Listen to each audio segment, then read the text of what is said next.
भगवत गीते भवद्वेषिणी भगवत गीते भव भवद्वेषिणी ऋते भवदेशिनी भवमीनम् नमो अस्तु ते व्यास विशाल बुद्धे नमो अस्तुते व्यास विशाल बुद्धे उल्लार विंदायत पत्र नेत्र फुल्लार विंदाय यत पत्र नेत्र येन त्वया भारत तैल पूर्णः येन त्वया भारत तैलपूर्णः प्रज्वालितो ज्ञान महाप्रदीपः प्रज्वलितो ज्ञान महाप्रदीपः प्रदीपः प्रपन्न पारिजाताय प्रपन्न पारिजाताय स्तोत्र वेत्रैकपाणिये स्तोत्रवेत्रैकपाणिये ज्ञान मुद्राय कृष्णाय ज्ञान मुद्राय कृष्णाय गीतामृतदुहे नमः गीतामृतदुहे नमः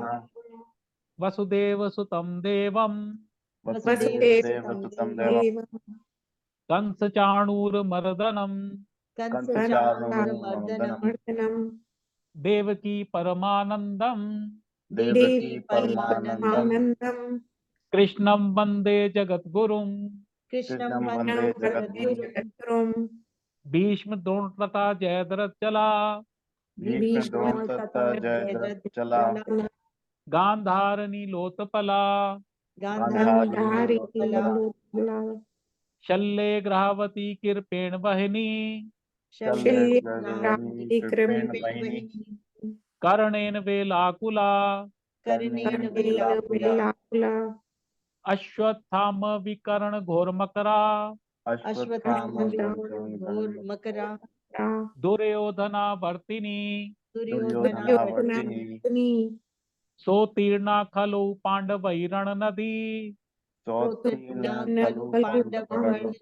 वन्दति कई वर्तकः केशवः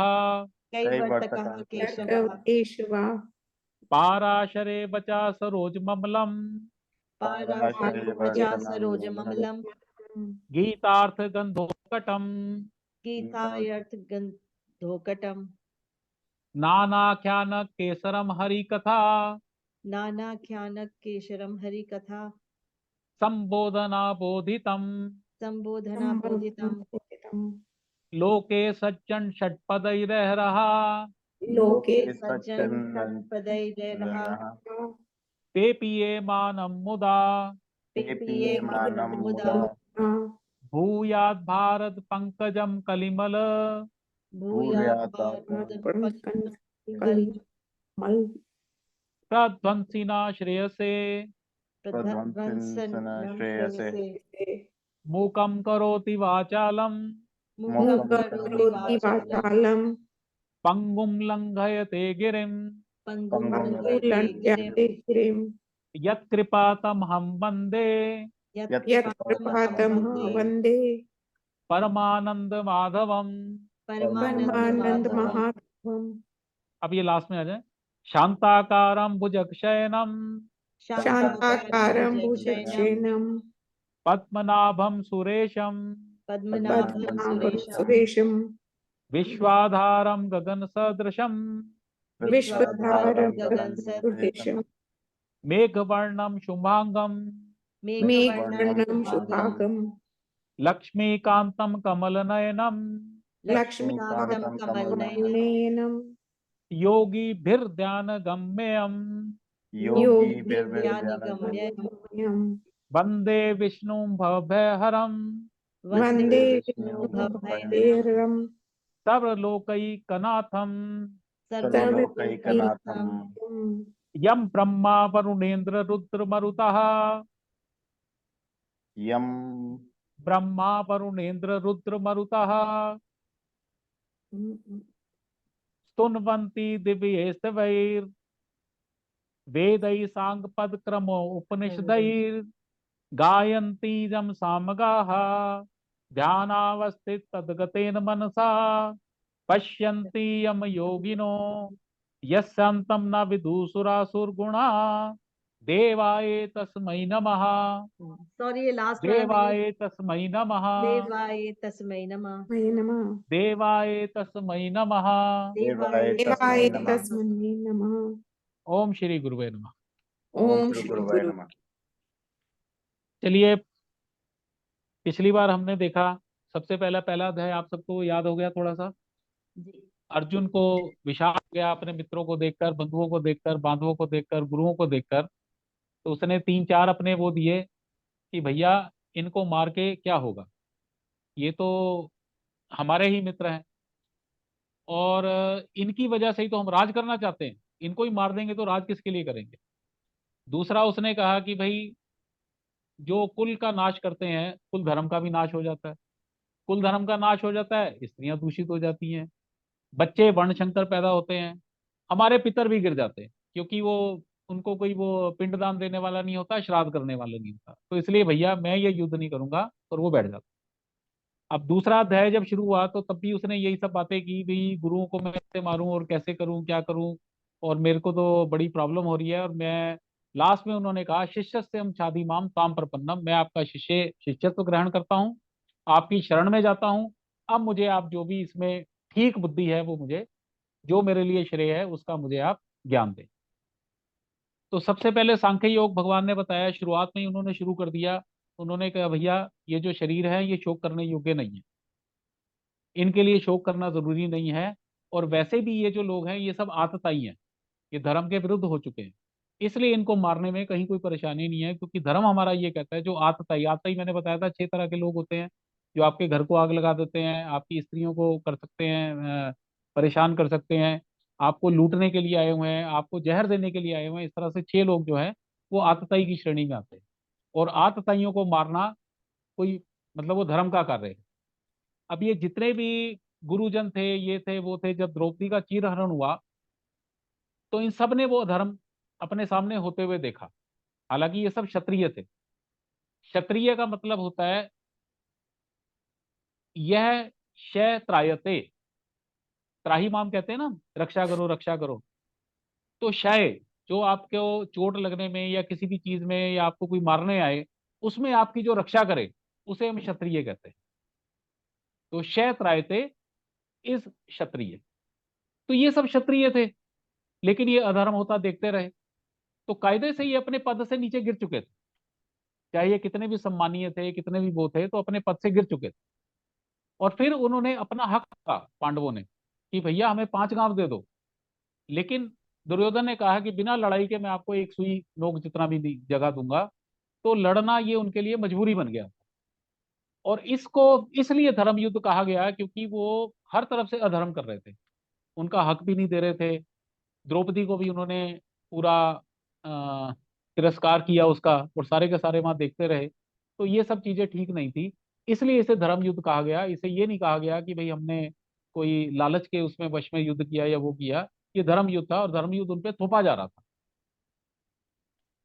तो इसमें भगवान ने फिर उसने कहा कि भाई धर्म युद्ध जो है वो हमारे शास्त्र इसको करने की आज्ञा देते हैं। और प्लस इसमें मोह में जाने की जरूरत नहीं है, क्योंकि हम शरीर नहीं है, हम आत्मा है। ये उन्होंने सबसे पहला ज्ञान दिया। और फिर आत्मा के लक्षण भी बताए। नैनम छिन्दन्ति शस्त्राणि नैनम दहति पावका, इसे काट नहीं सकता, शस्त्र काट नहीं सकते, वायु सुखा नहीं सकती, पानी गीला नहीं कर सकता। और इस तरह से अच्छेद्यो एवं अदाह्यो एवं अक्लेद्यो नित्य है, सर्वगत है। ये पुरानी सनातन चलती चली आ रही है। ये विकार, इसमें किसी तरह का विकार नहीं आता, इसमें किसी तरह का कोई दोष नहीं है। और आत्मा क्या स्वरूप है, ये भी आपको बताया गया था, सत्य चित आनंद।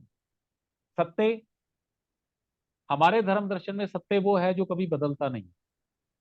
तो ये आत्मा पहले भी ऐसी थी, आज भी ऐसी है, आगे भी ऐसी रहेगी। तो इसे सत्य कहा जाए। चैतन्य, चैतन्य ये है कि इसका जरा सा भी अंश मानव शरीर में, किसी भी जीव के शरीर में आता है, तो वो हलचल उसके अंदर शुरू हो जाती है। अगर ये चेतना निकल जाए तो शरीर मृतप्राय हो जाता है। तो ये चैतन्य स्वरूप है। तीसरा इसका स्वरूप है आनंद स्वरूप है। इसमें आनंद ही आनंद है। मैंने ऐसे ऋषि मुनि देखे हैं जो सैकड़ों साल से वो आंखें बंद करके पड़े रहते हैं और उस आनंद में पड़े रहते हैं, वो बाहर ही नहीं आना चाहते, क्योंकि वो एक स्थिति ऐसी है। आ, थोड़े से उसमें मैं कहूँ, कहूँ कि ना कहूँ, in sexual process ejaculation is the maximum Anand basically in a human life. ये जो आत्मा का आनंद है ये उससे भी कई अरब गुना बड़ा है। तो इसलिए जब आप आत्मा में स्थित हो जाते हैं तो आप शरीर के अंदर आना ही नहीं चाहते, क्योंकि शरीर में आपको हर तरह के सुख दुख मिलते हैं, ये मिलता है वो मिलता है, हर चीज मिलती है, बट आत्मा तो आनंद स्वरूप है। और आत्मा ही ईश्वर क्या है, वो परमात्मा है। जीव आत्मा है, ईश्वर परमात्मा। तो इसको रामचरितमानस में भी यही कहा, ईश्वर अंश जीव अविनाशी। जो जीव जो है ये भी अविनाशी है और ईश्वर का ही अंश है। और कैसा स्वरूप है, चेतन अमल सहज सुख राशि। चैतन्य स्वरूप है, अमल है, इसके अंदर किसी तरह का कोई विकार नहीं है, सहज सुख राशि, सुख राशि। गुरुद्वारे में भी जाएं तो भगवान को यही गुरु साहब यही कहते हैं, सच्चिदानंद पुरुष। भाई भगवान क्या है, सच्चिदानंद है, तो सच्चित आनंद है। तो एक्चुअली तो हमारा स्वरूप ये है, लेकिन जब ये आत्मा शरीरों के अंदर बद्ध हो जाती है तो वो अपने आप को छोटा समझने लग जाती है। और अध्यात्म की जो शिक्षा है ये वापिस उस अपने आप को शूद्र से विराट की तरफ ले जाने की यात्रा है। कि फिर से हम अपने आप को पहचाने कि हम ये सिर्फ शरीर नहीं है, हम तो अहम ब्रह्मास्मि, मैं ही ब्रह्म हूं, मैं ही क्रिएटर हूं इस संसार का, मैं ही सब कुछ। इसको ऐसे समझा जाए कि ईश्वर एक समुद्र है, जीव एक उसकी बूंद है। बूंद अलग हो जाती है तो उसे समुद्र का अस्तित्व नहीं समझ आता। जिस दिन बूंद फिर से उसमें मिल जाएगी, वो फिर से वो ईश्वर ईश्वर बन जाएगी। है तो ईश्वर का ही स्वरूप। तो ये सब है। तो इसमें हमने एडजेक्टिव्स करके कहाँ तक कर लिया था, प्लस ये भी हमने जाना एक एक एग्जाम्पल से कि जैसे वस्त्र हम पुराने हो जाते हैं उतार देते हैं, उसी तरह आत्मा जो है, शरीर जब पुराना हो जाता है तो इसे चेंज कर लेती है। तो मृत्यु जो है it is a process of change. ये खत्म होना नहीं है प्रोसेस, ये एक प्रोसेस है, सिर्फ चेंजिंग ऑफ शरीर वाला प्रोसेस है जो शरीर की मृत्यु है। ये भी मैंने बताया था कि हमारे 5 शरीर होते हैं। सबसे पहला स्थूल शरीर। अच्छा चलो आज ना यही मैं कराता हूँ। सेकंड शरीर होता है हमारा प्राणमय कोश। जब मृत्यु होती है तो ये प्राण बाहर निकल जाते हैं, हम कहते हैं ना जी प्राण चले गए। तो जो दूसरा शरीर होता है वो हमारा प्राणमय कोश है। भारद्वाज है आज? लेट ज्वाइन करेगा। अच्छा, भारद्वाज को इसका एक्सपीरियंस है। प्राणमय कोश में जो हमारा दूसरा शरीर होता है, ये तो अन्नमय कोश है, ये तो खाने पीने से बनता है, अन्न से बनता है। ये जब हट जाता है तो इसके बाद दूसरा लेयर जो आती है आत्मा के ऊपर, वो प्राणमय कोश है। उसमें हमारी 72,000 नाड़ियां होती हैं, जिसमें हमारे चक्र स्थापित होते हैं। अगर आप सबने कुछ थोड़ा सा पढ़ा हो तो हमारे शरीर में 7 मेन चक्र होते हैं। सबसे नीचे एट द बॉटम ऑफ और बैक बोन, इट इज मूलाधार चक्र। फिर उसके ऊपर स्वादिष्टान चक्र होता है। हमारा जो नाभि नेवल स्थान है वहां पे मणिपुर चक्र होता है। हृदय पर अनाहत चक्र होता है। गले में शुद्धि चक्र होता है। माथे पर आज्ञा चक्र होता है। और सिर के ऊपर सहस्त्रसार चक्र होता है। ये सारे चक्र जो हैं ये पंचभूत के साथ कनेक्टेड है। जो हमारा मूलाधार जो सबसे नीचे का चक्र है, ये पृथ्वी तत्व का बना हुआ। जब हम साधना करके मेडिटेशन करके इसमें स्थित हो जाते हैं, ये मैं अपने एक्सपीरियंस बता रहा हूँ आपको, आप पृथ्वी के किसी भी कोने में पहुंच सकते हैं बैठे। आप यहाँ बैठे बैठे आंख बंद करके देख सकते हैं इस समय अमेरिका में क्या हो रहा है, अतुल क्या कर रहा है, ये क्या कर रहे हैं, वो क्या कर रहे हैं, ये सब।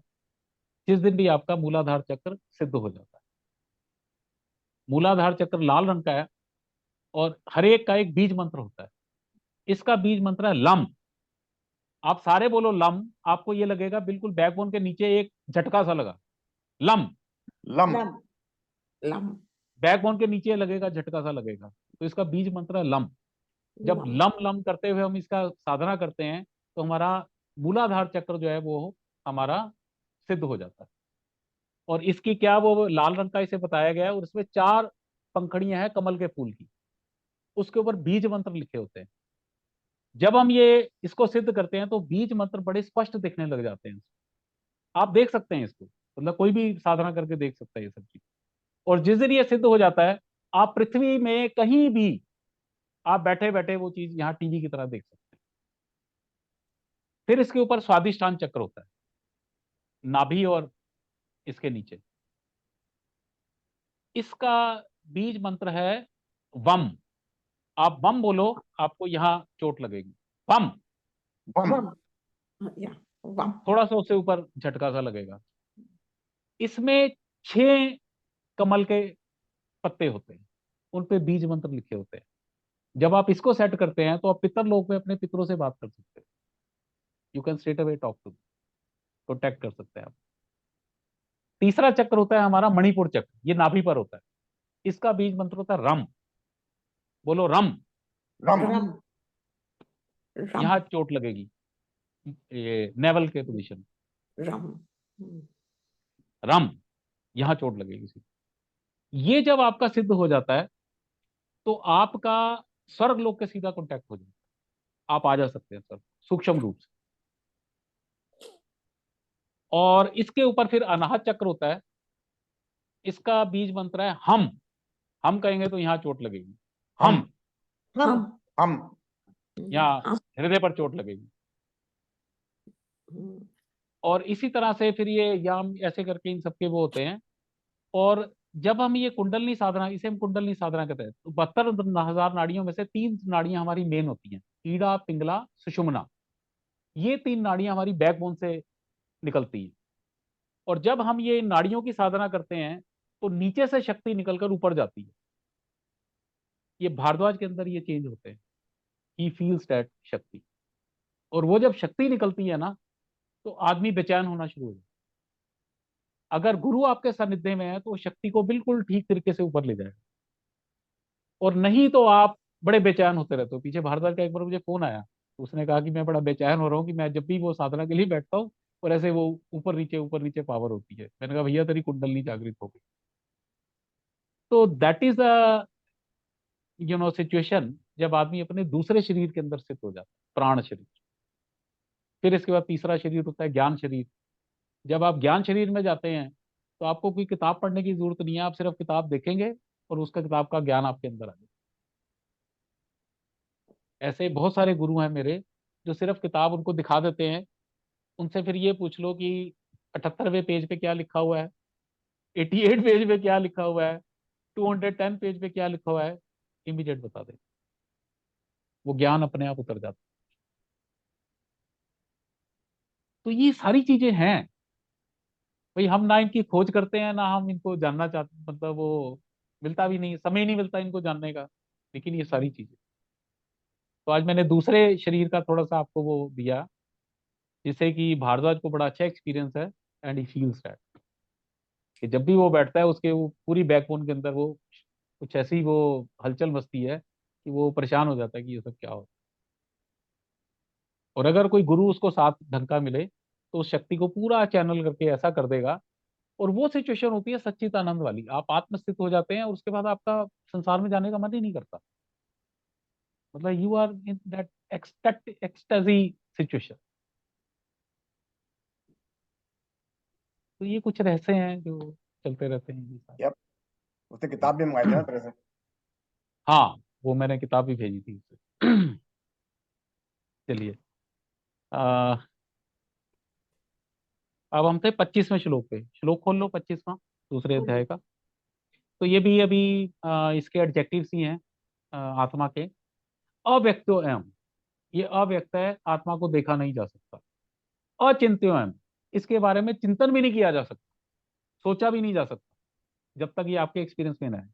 ये ऐसे है जैसे अतुल गर्ग मीठा खाए, मैंने कभी मीठा खाया नहीं, और मुझे समझाने की कोशिश करे मीठा ऐसा होता है, मीठा ऐसा होता है, मीठा ऐसा होता है, मुझे कभी समझ नहीं आया जब तक कि मैं मीठा खुद नहीं खाऊंगा। ये एक्सप्लेन कर ही नहीं सकता कि मीठा क्या क्या क्या टेस्ट है। वट एवर ही सेज, जब तक मैं मीठा नहीं खाऊंगा मुझे समझ नहीं आ सकता। ट्रू। तो आत्मा भी यही है, अचिंत्य, कोई इसके बारे में चिंतन किया ही नहीं जा सकता। आप कभी वेद भी पढ़ो ना, तो उसमें शब्द आता है नेति नेति नेति नेति नेति। वो कोई डेफिनेशन नहीं बताते आत्मा परमात्मा की। नेति ना इति। तो वो ये ऐसे करते हैं कि भाई वो पेड़ की तरह नहीं, ऐसा नहीं, हाथी की तरह नेति, मतलब नेति नेति, भगवान को नेति नेति कहते हैं। अब जो बचा है वो ईश्वर है, ये भी नहीं है, ये भी नहीं है, ये भी नहीं है, ये भी नहीं है, ये भी नहीं है, बिकॉज द आत्मा कैन नॉट बी एक्सप्लेन। आत्मा कैन नेवर बी एक्सप्लेन। वही जैसे मीठा कैसा होता है वो एक्सप्लेन नहीं हो सकता, वो तो एक्सपीरियंस ही करना पड़ेगा। तो अव्यक्त एम, व्यक्त तो ये है ही नहीं, दिखती तो है ही नहीं। अचिंत्यो एम, इसके बारे में चिंतन भी नहीं किया जा सकता। अविकार्यो एम, इसमें कोई विकार नहीं। देखो हमारा शरीर मैंने आपको बताया था दो चीजों का बना है, एक जड़ और चेतन। जड़ में हमारे 25 तत्व आए, 5 प्राण, 5 महाभूत, अग्नि अग्नि पृथ्वी जल वायु तत्व, 5 ज्ञान इंद्रियां, 5 कर्म इंद्रियां, मन बुद्धि चित्त अहंकार। तो ये सारा प्राकृतिक तत्व है, जड़ तत्व। और 25वां तत्व है आत्मा। जब वो इसमें आता है तो वो 25 के 25 एक्शन में आ जाते हैं। तो ये जितने भी विकार हैं, विकार होते हैं द्वंद्व। द्वंद्व मैंने बताया था, जन्म मृत्यु, सुख दुख, ये सारे द्वंद्व है। तो इन द्वंद्वों को विकार कहा जाता है। तो विकार जो है ये शरीर के अंदर है, आत्मा अविकारी कही गई, इसमें किसी तरह का कोई विकार नहीं। तस्माद एवं विदित्वा एनम न अनुशोचितुम अर्हसि, इसको अविकारी, अव्यक्त, अचिंत्य ऐसा जानकर तुम इसके लिए शोक नहीं कर सकते। ये आत्मा जो है ये शोक करने योग्य नहीं। शरीर शोक यज्ञ करने, शोक करने योग्य है, आत्मा नहीं। अगला है जी, अथ चैनम नित्य जातम नित्य वा मन सेवृतम तथापि तुम महाभाव नैवम शोचितुम हरस। अच्छा वो कह रहे हैं, अच्छा चलो तुम आत्मा आत्मा तुम्हें समझ नहीं आ रही, तुम ये मान के चलो कि ये शरीर ये जो है ये, इसको मैं मारूंगा तो ये मर जाएगा, खत्म हो जाएगा। और फिर तुम ये भी सोचते हो कि ये दोबारा भी पैदा हो जाएगा। हालांकि आत्मा तो ना पैदा हो रही है ना मर रही है। लेकिन उन्होंने कहा अर्जुन तुझे नहीं समझ आ रहा आत्मा आत्मा वाला शब्द, तो तू ये मान के चल कि हाँ ये ठीक है, मर गया, फिर ये दोबारा पैदा हो गया। तो कह रहे भी इसके लिए भी ये तो एक सिचुएशन है, जो मरेगा उसने पैदा भी होना है, जो मरना है उसने, वो जो पैदा हुआ है वो मरेगा भी। तो इस सिचुएशन के लिए शोक करना तेरे लिए उचित नहीं। अगर तू ये मानता है कि ये आत्मा नहीं समझ आ रही और शरीर मर जन्म रहा है, तो ये इसको एक प्रक्रिया मान के भी इसको लिए तू शोक मत कर इन शरीरों के। आगे बड़ा अच्छा श्लोक है, जातस्य भी ध्रुव मृत्युर ध्रुवम जन्म मृतस्य चा तस्माद अपरिहार्ते ना तुम शोचितो महर्षि। ये इसी का सेकंड पार्ट है। उसमें भगवान कहते हैं जो पैदा हुआ है उसकी मृत्यु भी निश्चित है। ध्रुव होता है निश्चित, जैसे ध्रुव तारा है, हमेशा रहना ही रहना, सीधी सी बात है। तो जो पैदा हुआ है उसकी मृत्यु निश्चित। ध्रुवम जन्म मृतस्य चा, और जिसका जन्म हुआ है उसकी मृत्यु भी निश्चित। जो पैदा हुआ है वो मरेगा ही, जो मरेगा वो पैदा भी होगा। तस्माद अपरिहार्य अर्थ, ये भी एक ऐसा चक्र है कि भी ये रहना ही रहना है ऐसा। तो इसलिए ना तुम सोची तुम हरसी, इस चक्कर में तुम शोक वोक का तो त्यागी दो। ये तो होने अवश्यम भावी है, तू नहीं मारेगा वैसे मर जाएंगे, तो क्यों इसके लिए चिंता कर रहा है अभी। ये मेरा सबसे फेवरेट श्लोक है इस उसका। अगला, अव्यक्तादीनि भूतानि वक्त मध्यानि भारत अव्यक्त निधनानि है तत्र का परिवेदना। अव्यक्त आदीनि भूतानि, हमारे यहाँ संस्कृत में जितने भी जीव लोग हैं उनको भूत कहा जाता है। जिनमें भी जीवन है भूत कहे जाते हैं। अव्यक्त आदीनि भूतानि, ये जितने भी जीव हैं, आदि पैदा होने से पहले ये सब क्या थे, अव्यक्त थे, हमें नहीं पता कहां थे। व्यक्त मध्यानि भारत, ये बीच में कुछ टाइम के लिए प्रकट हो गए। भाई आप भी सोचो ना, पैदा होने से पहले आप कहाँ थे, हमें नहीं पता, अव्यक्त थे। पैदा हुए 60-70 साल की, ये मध्य की सिचुएशन है। इसमें हम शरीर मिल गया, मैं अनिल चुग बन गया, अतुल गर्ग बन गया, भाभी बन गई, सब बन गए। अव्यक्त निधनानी है, मरने के बाद फिर तुम अव्यक्त हो जाओगे, कहाँ जाओगे किसी को कुछ नहीं पता। तत्र का परिवेदना। तो इसमें ना कभी, एक मैं छोटा सा बताता हूँ तब आपको समझ आएगा। एक सृष्टि चक्र है। कहा जाता है कि आप गुरु ग्रंथ साहब भी पढ़े तो उसमें उसमें क्लियर है, असंख्य आकाशाकाश, कई आकाश है। असंख्य पताला पताल, कई पताल है। असंख्य ब्रह्मांड, मतलब अनगिनत ब्रह्मांड है। हम एक ब्रह्मांड में रहते हैं, हमारा सोलर सिस्टम जो है, और हर ब्रह्मांड में एक ब्रह्मा होता है, एक विष्णु होता है और एक शिव होता है, रुद्र होता है। ब्रह्मा जी पैदा करते रहते हैं, विष्णु जी पालन करते रहते हैं, और रुद्र जो है वो संहार करते रहते हैं। इन सब ब्रह्मांडों के ऊपर जो है वो ब्रह्म है। There is a difference between Brahma and Brahm. Brahma जो है, अच्छा, फिर हर ब्रह्मांड का ब्रह्मा जो होता है ना, वो अपने मुख से पहचाना जाता है। हमारा जो ब्रह्मांड है, हमारे ब्रह्मा जी चतुर्मुखी है, 4 मुख वाले हैं। किसी ब्रह्मांड में पंचमुखी ब्रह्मा है, किसी ब्रह्मांड में 10 मुखी ब्रह्मा है, किसी में 1000 मुख का ब्रह्मा है। तो वो मुखों के हिसाब से पहचाने जाते हैं कि ये ब्रह्मा जी कौन से ब्रह्मांड से आए हैं। हमारी बुद्धि वहां तक जा नहीं सकती। गुरु ग्रंथ साहब कहता है, एका माई जगत व्याई तिन चेले परवान, एक भंडारी एक संसारी एक लाए दीवान, ओ देखे तो को नजर ना आवे कैसा ये विध्यान। कि भाई एक ब्रह्मांड के अंदर एक खाना पैदा करने वाला है, एक खाना खिलाने वाला है और एक मारने वाला है। एका माई, माई एक ही है। तीन चेले परवान, 3 चेले हैं उसके। एक भंडारी एक संसारी एक लाए दीवान। एक खाना खिलाता है, एक संसार बनाता है और एक दीवान लगा के संहार कर देता है। ओ देखे, जो माई है, जो ब्रह्म है, वो तो इन तीनों को देख सकता है। तो को नजर ना आवे, ये जो 3 है इनको नहीं दिखता। वो ब्रह्मा विष्णु महेश को भी ब्रह्म नहीं दिखता, वो ब्रह्म इनको देख सकता है। कैसा है विधान, कैसा विधान बनाया हुआ है। तो गुरु ग्रंथ साहब में भी यही चीज कहते हैं। और एक ब्रह्मांड की जो आयु है ना, वो ब्रह्मा जी की आयु के बराबर है। हर ब्रह्मांड का एक ब्रह्मा होता है, ब्रह्मा जी की आयु होती है 100 वर्ष। जब वो ब्रह्मा जी 100 वर्ष पूरे कर लेते हैं, वो ब्रह्मांड सोलर सिस्टम खत्म हो जाता है। तो हम जिस सोलर सिस्टम में हैं, उसमें ब्रह्मा जी 4 मुख वाले हैं, चतुर्मुखी ब्रह्मा जी। ब्रह्मा जी की आयु कैसे गिनते हैं 100 वर्ष? तो उसमें यह कहा जाता है कि ब्रह्मा का जी को एक दिन है, जो ब्रह्मा जी का एक दिन है, वो करीब 1000 चतुर्युग जो बीत जाते हैं, तो वो ब्रह्मा जी का एक दिन होता है। 1000 चतुर्युग जब बीत जाते हैं तो ब्रह्मा जी का दिन है, और इतनी ही ब्रह्मा जी की रात है। ये ब्रह्मा जी का एक दिन है। Wow. It is unimaginable. और जब ब्रह्मा जी के 100 वर्ष कंप्लीट हो जाते हैं, तो इसका नाश हो जाता है, ब्रह्मांड का। अब आप बताओ, ये 60 दिन के लिए, जो 70 साल के लिए आप पैदा हुए, इस ब्रह्मांड के कंपैरेटिव में, वो है ना लॉ ऑफ रिलेटिविटी। तो मुझे बताओ, आपकी क्या औकात है?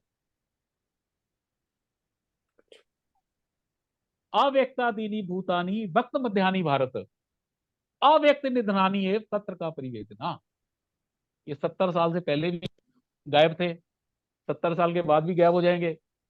इन 70 साल में हम पूरा अपना संसार बना लेते हैं, ये मेरी माता है, ये मेरी पिता है, ये मेरा बच्चा है, इसके लिए तो मैं सब कुछ करूंगा, जान दे दूंगा, ये करूंगा वो करूंगा। और सबसे बड़ी बात क्या है कि ये जितने भी जन्म कर्म है ना, ये बेसिकली लेने देने के कर्म। मैंने आपकी भागवत में 4 तरह के पुत्र बताए। सबसे पहला पुत्र है श्रवण कुमार की तरह, कि भाई मैंने अपने माँ बाप की बहुत सेवा की इस जन्म में, अगले जन्म में वो मेरे पुत्र बन के आएंगे और मेरी वो उतनी ही सेवा करेंगे श्रवण कुमार की तरह। पहला पुत्र। दूसरा पुत्र है ऋण अनुबंधी पुत्र। आप मेरे मित्र हैं, मैंने आपसे कुछ धन ले लिया, जब आपको जरूरत थी मैंने मुकर गया, मैंने कहा जी मैं नहीं देता, जो करना कर लो। आपको पैसे की बड़ी जरूरत थी, आपकी मृत्यु हुई तो आपके मन में यही आया कि भाई इसने मुझे पैसा नहीं दिया। आपका जन्म मेरे यहाँ पैदा होगा, और जब तक आप पूरा पैसा वसूल नहीं कर लोगे, आप मेरे यहाँ रहोगे, और जैसे ही पैसा वसूल हो जाओगे आप गायब हो जाओगे। ऋण अनुबंध। और ऐसे मेरे पास सचमुच के 2-3 एग्जाम्पल मैंने देखे हैं, जिसमें बेटा पैदा हुआ, बीमार हुआ, खूब पैसे खर्च हुए, जब वो मरने लगा तो उसने पिता से कहा कि भैया पिछले जन्म में मैं तेरा पार्टनर था, तूने मेरे साथ ठगी की थी, वो सारा पैसा मैं तेरे से वसूल के अब जा रहा हूं। ऐसे एग्जाम्पल आज भी हैं मेरे सामने होती। तो जितने रिलेशन है ना, ये सब लेने देने के रिलेशन। तीसरा पुत्र होता है निमित्त मात्र। आजकल ये पुत्र ज्यादा होते हैं।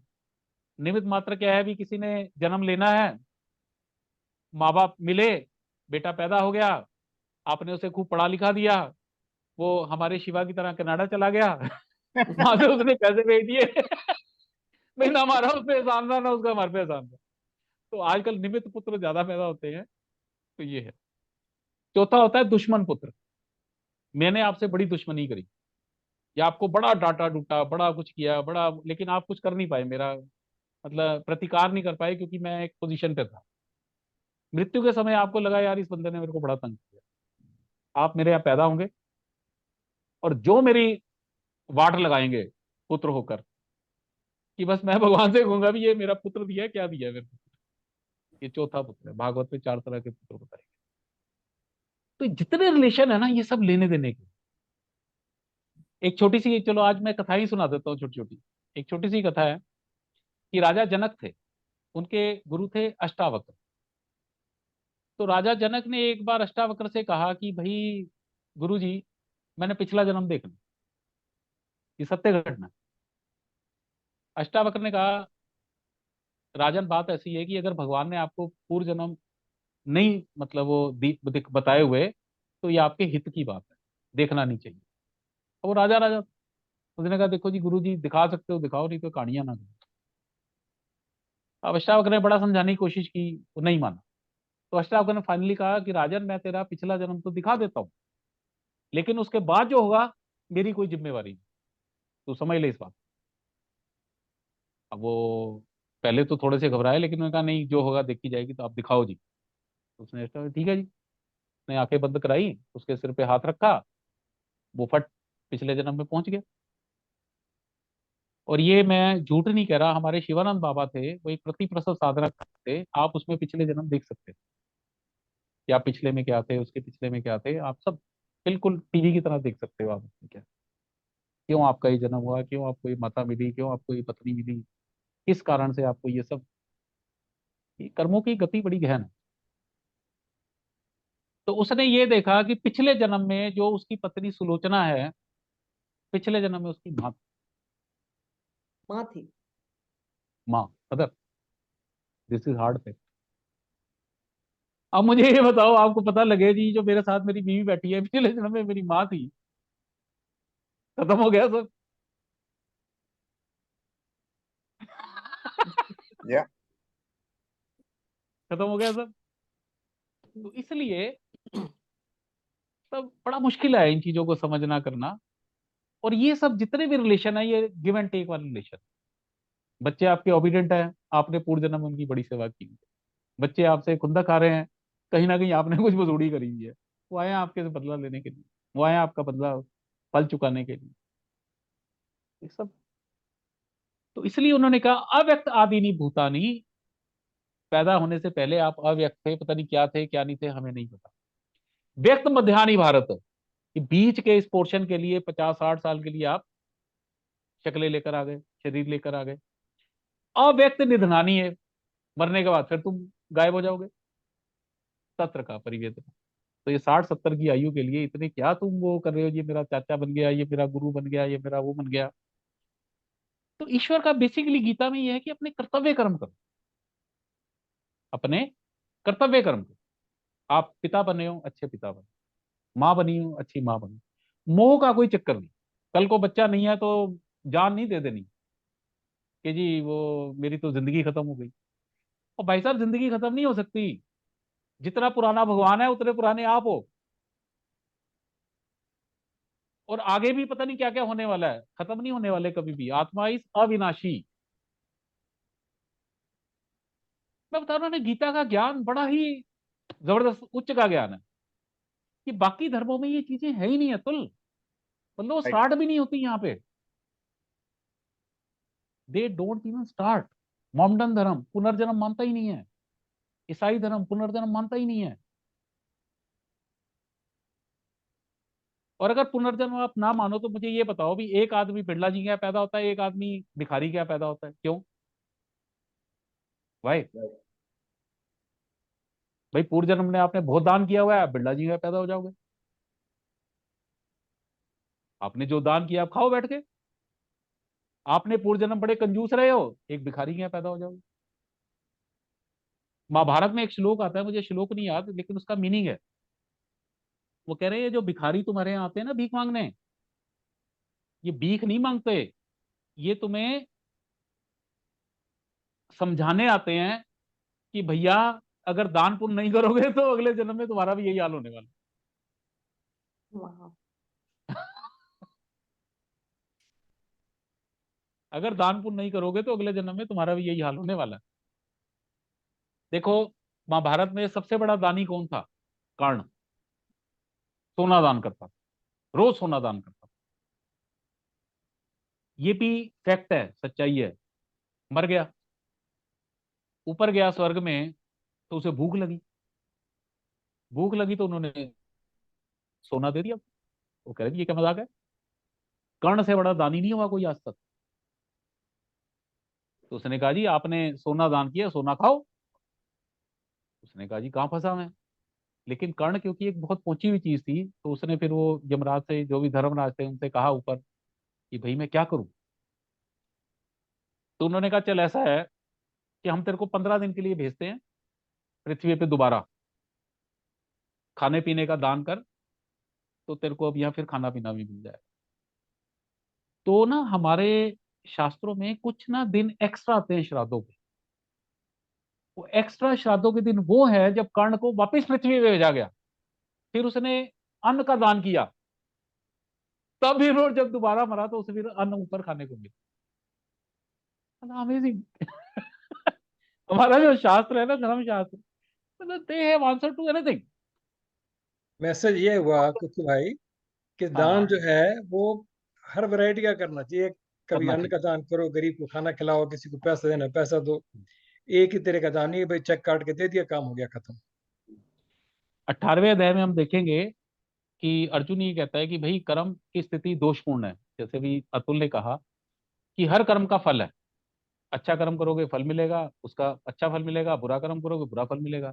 तो कह रहे जी कर्म करना ही क्यों है, मत करो।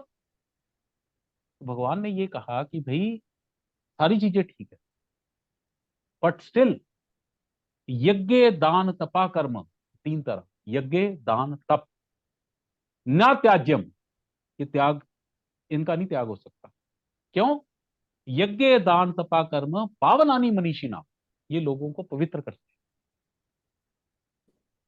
भाई जब तक अहंकार नहीं जाएगा, भूल जाओगी भी किसी भी तरह का मोक्ष या किसी तरह का भी वो सल्वेशन होगा। तो यज्ञ दान तप कर्म तो शास्त्र के हिसाब से करने ही चाहिए, ये भगवान कृष्ण का आदेश है। क्योंकि पूछा गया कि अर्जुन ने भी, कर्म प्रणाली तो बड़ी दोषपूर्ण है। अच्छा कर्म करो अच्छा फल मिलता है, कटता नहीं है आपस में। ऐसा नहीं होता भी अच्छा कर्म किया तो बुरा कर्म कट गया, बुरे कर्म से अच्छा कर्म हो गया, ऐसा नहीं होता। अच्छे कर्म का फल अच्छा मिलेगा, बुरे कर्म का बुरा मिलेगा ही। दोनों अलग अलग उसमें है, तराजू में। लेकिन उन्होंने कहा भी ये तीन कर्म तो करने ही है, यज्ञ दान तपा कर्म, यज्ञ दान तप, ना त्याज, ये त्यागने योग्य नहीं। क्यों? यज्ञ दान तप कर्म पावनानी मनीषी नाम, ये लोगों को पवित्र करते हैं, उनका अहंकार जाता है, उनका एक त्याग की भावना आती है, एक विरक्त होने की भावना आती है, मेटलिस्टिक चीजों। भाई अब जब दान करते हो आप, तो धीरे धीरे आपको जब तक देने की आपकी वो नहीं है तब, वरना तो आप इकट्ठा ही करते रहोगे ना। दान देना भी भाई साहब हर एक की बस की बात नहीं है। मैंने बड़े बड़े लोग देखे हैं, सिर्फ इकट्ठा ही कर करके मर जाते हैं, वो 1 रुपया उनसे निकलता नहीं, निकलता नहीं है 1 रुपया जेब। खैर एनीवे, तो श्लोक का ये मतलब है, अव्यक्तादीनि भूतानि व्यक्त मध्यानि भारत, अव्यक्त निधानीय तत्र का परिवेदना। आप सिर्फ 60-70 साल के लिए व्यक्त हुए हैं, इससे पहले भी आप गायब थे, उसके बाद भी गायब हो जाओगे, मरने के बाद भी। तो इस 60-70 साल के लिए अपने आप को इन मोह में मत डालो कि ये मेरा चाचा, ये मेरा ताऊ, ये मेरा वो, ये मेरा वो। कर्तव्य कर्म करो, धर्म के हिसाब से जियो।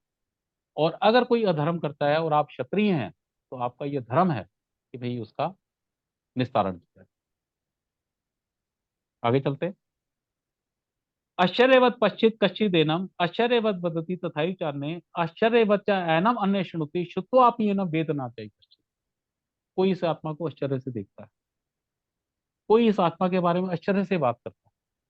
आश्चर्य ये है कि भाई हमें समझ नहीं आती आत्मा का। वैसे भागवत में जो परिमाप बताया गया है कि बाल के 100 हिस्से किए जाएं और एक बाल की नोक के 100 हिस्से किए जाएं और एक हिस्से उस 1/100 का जो 10,000वां पार्ट वो उसका वो होगा, दैट इज इक्वल टू आत्मा इन 1 G।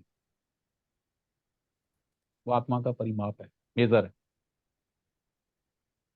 और इतनी ही आत्मा एक बड़े हाथी में भी है, बड़ी व्हेल में भी है और एक छोटे से मच्छर में भी है। कुछ आश्चर्य होता है ऐसे कैसे? तो कोई इसे आश्चर्य से सुनता है, कोई इसे आश्चर्य से देखता है भी ये कैसा है, अविकारी है, सच्चिदानंद है, कैसी है। जब आत्मा में स्थित होता है तो बंदा आश्चर्य में आ जाता है कि यार इतनी एक्सटेसी, इतनी वो, कि वो आंखें नहीं खोलना चाहता। हमारा गुरु हमें मेडिटेशन कराता है, जब वो मेडिटेशन कराता है और 45 मिनट की मेडिटेशन करा के वो कहता है आंखें खोलो, आंखें खोलने का मन नहीं करता, लगता है नहीं इसी स्टेट में रहो। तो आश्चर्य, ये कैसी स्टेट है, समझ ही नहीं आती। आश्चर्य बच्च एनम एक अनश्नुति, क्वेश्चन, ये जैसे मैं आत्मा का सुनाता साइज, हूँ तो आत्मा आपको का भी जो आश्चर्य हो साइज, रहा होगा भी ये सब क्या है। तो कोई इसे आश्चर्य से सुनता है। श्रुत्वा आप ये ना वेदना चाहिए कश्चित। और कई लोग तो सुन के भी इसे नहीं समझ पाते भी ये क्या चीज है। आप बताओ क्या क्वेश्चन। क्वेश्चन ये था कि जो आत्मा का साइज जो बताया, ये कहाँ किस ग्रंथ में लिखा है? भागवत। आगे चलते हैं। देही नित्यम अवध्यो अहम देह सर्वस्व भारत तस्मात् सर्वाणि भूतानि न तुम शोचितुम अर्हसि। देही नित्यम अवध्यो अहम, ये जो आत्मा है ये हर देह के अंदर अवध्य है, इसे नहीं मारा जा सकता। देहे सर्वस्व भारत, हर भूत, भूत मीन्स जीव आत्मा, हर जीव के अंदर जो देही है, आत्मा है, ये अवध्य है, ये नहीं खत्म होती। तस्मात् सर्वाणि भूतानि न तुम शोचितुम अर्हसि, इसलिए अर्जुन इन सब लोगों के लिए शोक करना तेरे लिए उचित नहीं है, क्योंकि सिर्फ शरीर जा रहे हैं, आत्मा कहीं नहीं जा रही। तो यहां तक तो ये हमारा था ज्ञान योग, सांख्य योग जिसे तो आत्मा के एडजेक्टिव थे इसमें। आत्मा क्या है, अविकारी है, अचिंत्य है, इसका चिंतन नहीं किया जा सकता। तो ये सब चीजें भगवान ने यहाँ तक बताई। अब इसके बाद अगले 10 श्लोक में वो बताएंगे कि चलो भाई तू ये सब छोड़, आत्मा शरीर छोड़। अब उन्होंने थोड़ा सा धर्म के विषय में बताया। अभी क्षत्रिय का धर्म क्या है। क्षत्रिय मैंने बताया, यह शय त्रायते, जो आपको चोट से बचाता है वो क्षत्रिय है।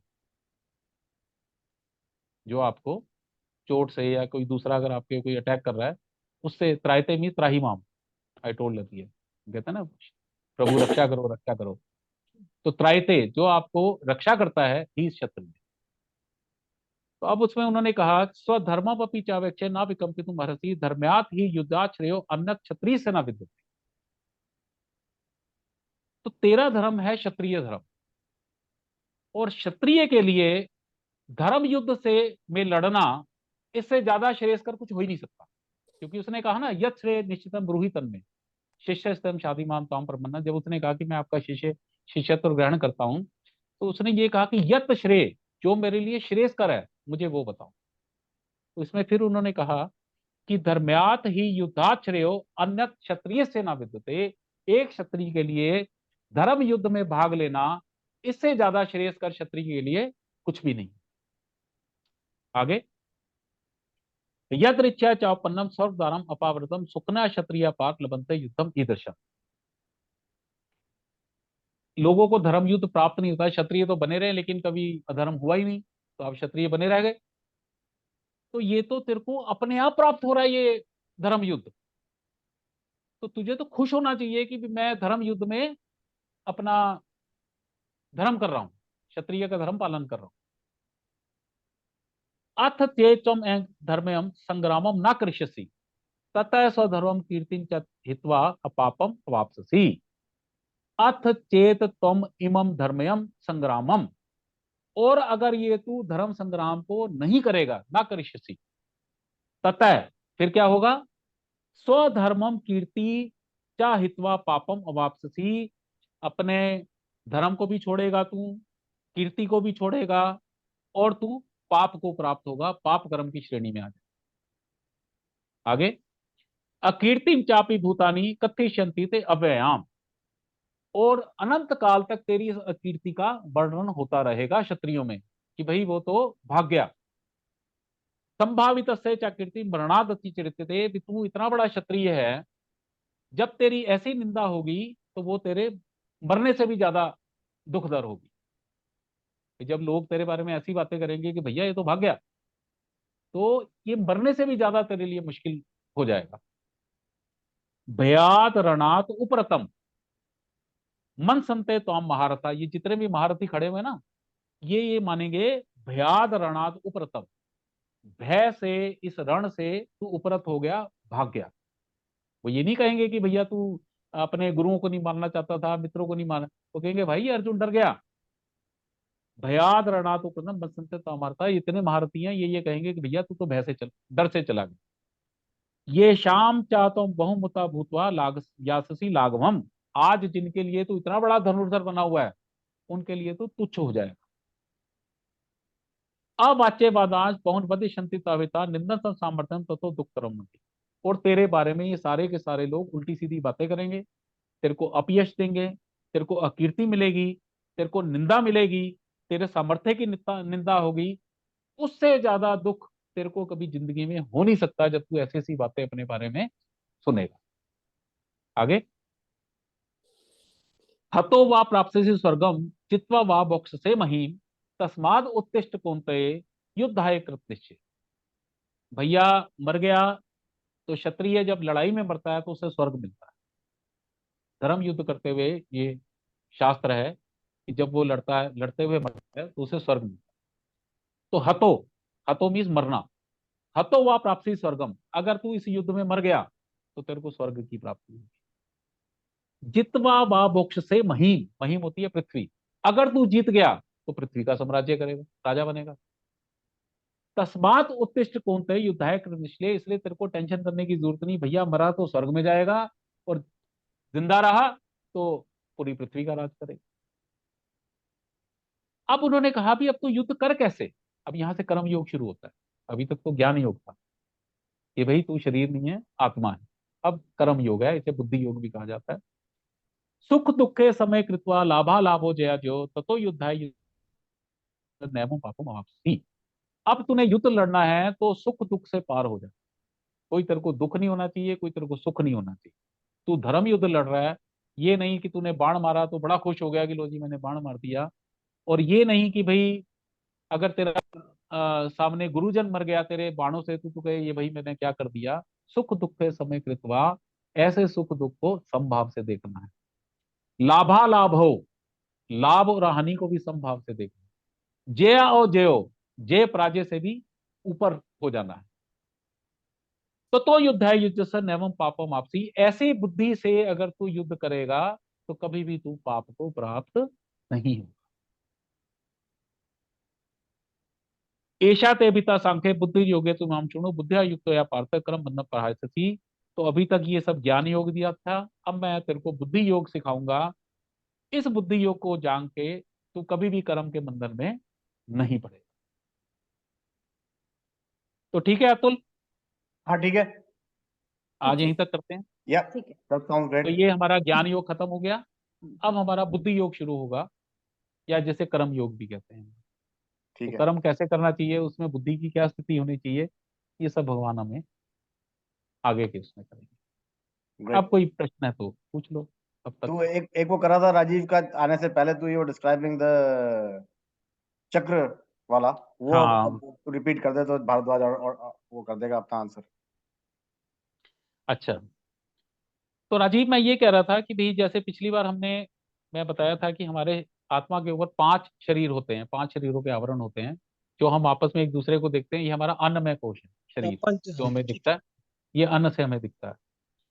तो जब मृत्यु हो जाती है तो ये अन्नमय कोश से बाकी चीज बाहर चली जाती है, जो हम कहते हैं जी प्राण निकल गए। तो दूसरा जो हमारा शरीर होता है वो प्राण शरीर होता है, जिसमें 72,000 नाड़ियां होती हैं, तीन हमारी मेन नाड़ियां होती हैं उसमें, ईड़ा, पिंगला, सुषुम्ना, जो कि हमारी बैकबोन के अंदर से नीचे से ऊपर तक जाती है। और सात हमारे मेन चक्र होते हैं। चक्र तो बहुत सारे होते हैं, लेकिन चक्र बेसिकली ये पावर पॉइंट्स होते हैं जो कि संसार से लाइफ फोर्स एनर्जी लेते हैं और हमें देते हैं अब हमारी एनर्जी बॉडी है वो। Energy body. वो सेकंड हमारा जो प्राण शरीर है, तो उसमें सात हमारे चक्र होते हैं। सबसे नीचे हमारा होता है मूलाधार चक्र। मूलाधार चक्र का जब हम देखते हैं, उसमें स्थित हो जाते हैं, वो पृथ्वी तत्व से कनेक्टेड। ये मैं रिपीट कर रहा हूँ, मैं कह चुका हूँ पहले, मैं रिपीट अच्छा, कर रहा हूँ। हाँ मुझे ये पता है, फिर अगर रिपीट कर रहा है मेरे लिए तो हाँ, मुझे इस मैं बारे में ये ज्ञान कह है। रहा था कि भारद्वाज को ये चीजें एक्सपीरियंस भी हुई हैं। जब उसकी शक्ति अंदर से चलती है, करेक्ट। तो he has that kind of experience. आप इसे तो वो दोबारा से मेरे सुनोगे तो मैंने एक्सपीरियंस की वही बात कर रहे थे हम लोग। आपके एक्सपीरियंस की बात कर रहा हूं। नहीं, मैं तो मैंने कहा ही experience. Has that kind of experience कि जब वो साधना में बैठता है, तो उसे वो शक्ति ऊपर नीचे होती महसूस होती है। वो, और वो सुषुम्ना नाड़ी के अंदर रहती है वो शक्ति। करेक्ट। तो ये चीज मैं बता रहा था, आप थे नहीं उस समय।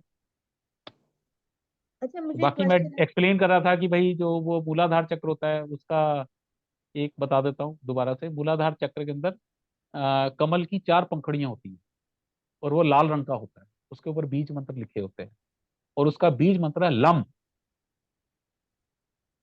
Do you know this Bharadwaj? मेरा एक्चुअली जो एक्सपीरियंस है नहीं, आपको ये पता है? नहीं नहीं, हाँ एक्सपीरियंस मुझे नहीं, ये पता है, पता है आपको? मुझे पता है, लम। मैं पता है, मैं ये बता रहा हूँ। आप लम कहोगे तो सीधा उसके नीचे एकदम से झटका लगेगा। तो वो जो एक्सपीरियंस जब शुरू हुए ना, वही जब हम्म, बीज मंत्रों की साधना हो शुरू हुई उसके बाद ही हुए। हाँ, उसके बाद ही।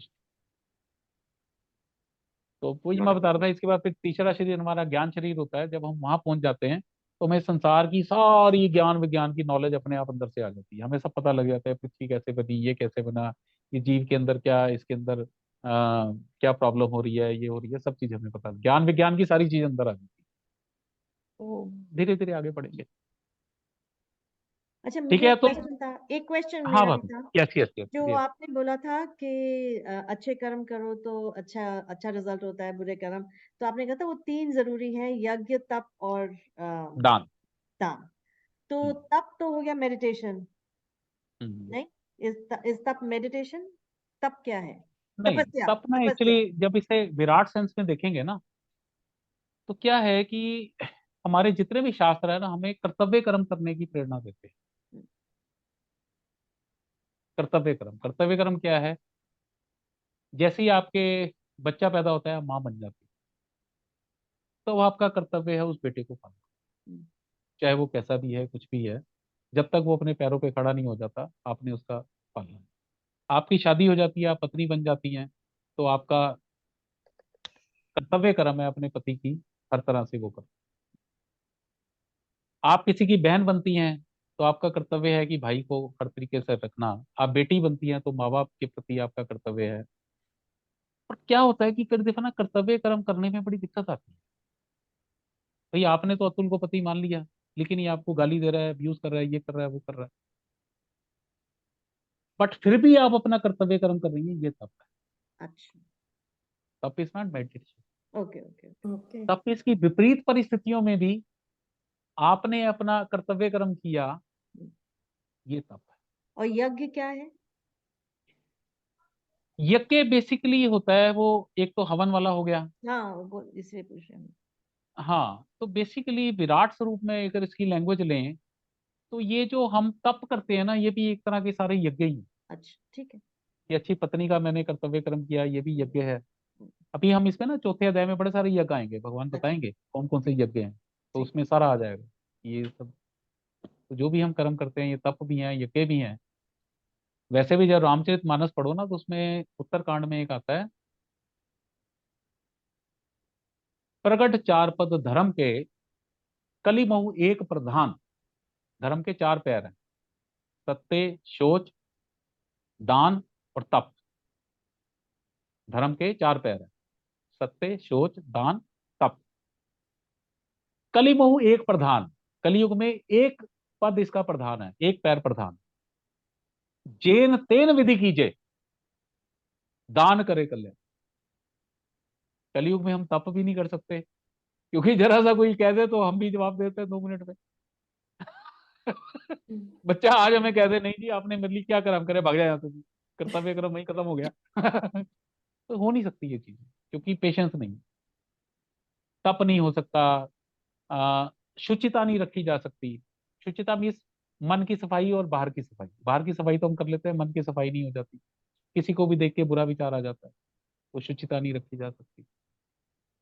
और क्या था, चार थे ना, तीसरा एक और है, चौथा है दान।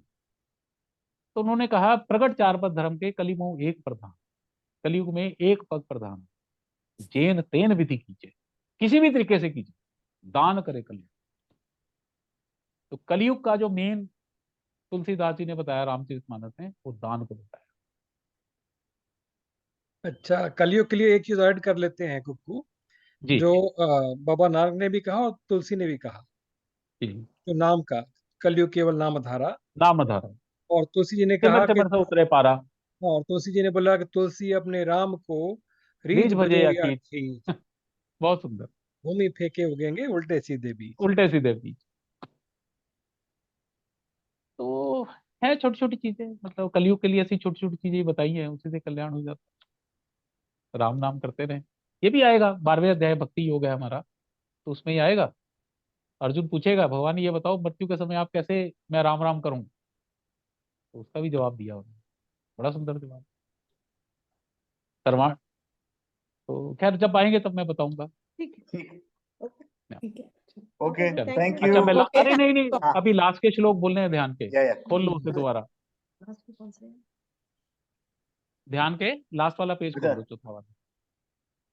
यहाँ पे हम ये ध्यान के श्लोक करके फिर इसे फिनिश करते हैं। गीता शास्त्रम इदम पुण्यम, गीता गीता शास्त्र शास्त्रमिदं पुण्यम पुण्यम, यह पठेत प्रहतः पुमान, यः पठेत् प्रयतः पुमान विष्णु पदम अवाप्नोति, विष्णु पदम विष्णुपदम् अवाप्नोति, अवाप्नोति, भय शोक आति वर्जितः, भय शोकादि वर्जितः, भयशोकादिवर्जिताः, गीता अध्ययनशीलस्य गीता गीतार्थञ्जीवस्य, अध्ययनशीलस्य प्राणायाम परस्य च, प्राणायामपरस्य प्राणायामस्य च, च नैव सन्ति हि पापानि नैव नैसन्ति तन्ति हि हि पापानि पापानि पूर्वजन्म कृतानि च, पूर्वजन्म पूर्वजन्म कृतानि कृतानि च च, मल निर्मोचनम पुंसाम, मलनिर्मोचनं मलनिर्मोचनं पुंसां, पुंसां, जल स्नानम दिने दिने, जल स्नानं जलस्नानं दिने दिने दिने, दिने, सकृत गीता अम्बसी स्नानम, सकृत गीता अम्भसि स्नानं,